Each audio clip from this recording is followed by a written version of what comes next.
કભુ મિલે પિયા મોરા.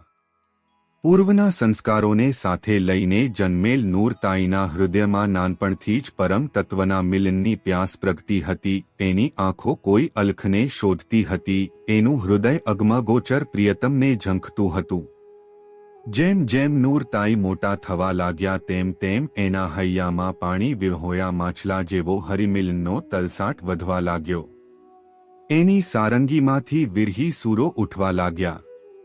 તેરે બિન પિયરા જીયરો નિકસો જાય, કભુ મિલે પિયા મેરા ગોવિંદ.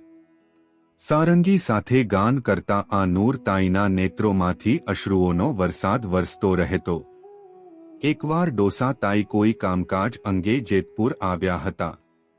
આજ અરસામાં સદ્ગુરુ રામાનંદ સ્વામી નીલકંઠવર્ણીને ધર્મધુરા સોંપી રહ્યા હતા. જેતપુરના રાજમાર્ગ ઉપર નીલકંઠવર્ણીની ભવ્ય શોભાયાત્રા નીકળી હતી. વર્ણિરાજના પ્રથમવાર દર્શન કરતાની સાથે જ નૂરતાઈનું અંતર પોકારી ઉઠ્યું, આ એ જ છે જેની મને ઝંખના છે. નૂરતાઈ સર્વસ્વ છોડી નીલકંઠની સેવામાં રોકાઈ જવા માંગતા હતા, પરંતુ ડોસાતાઈ એમને પરાણે અમદાવાદ લઈ ગયા હતા. દરમિયાન ડોસાતાઈ ભગવાન શ્રી સ્વામિનારાયણનો અલૌકિક પ્રભાવ જોઈને મહારાજના આશ્રિત થઈ ચૂક્યા હતા. જય શ્રી સ્વામિનારાયણ.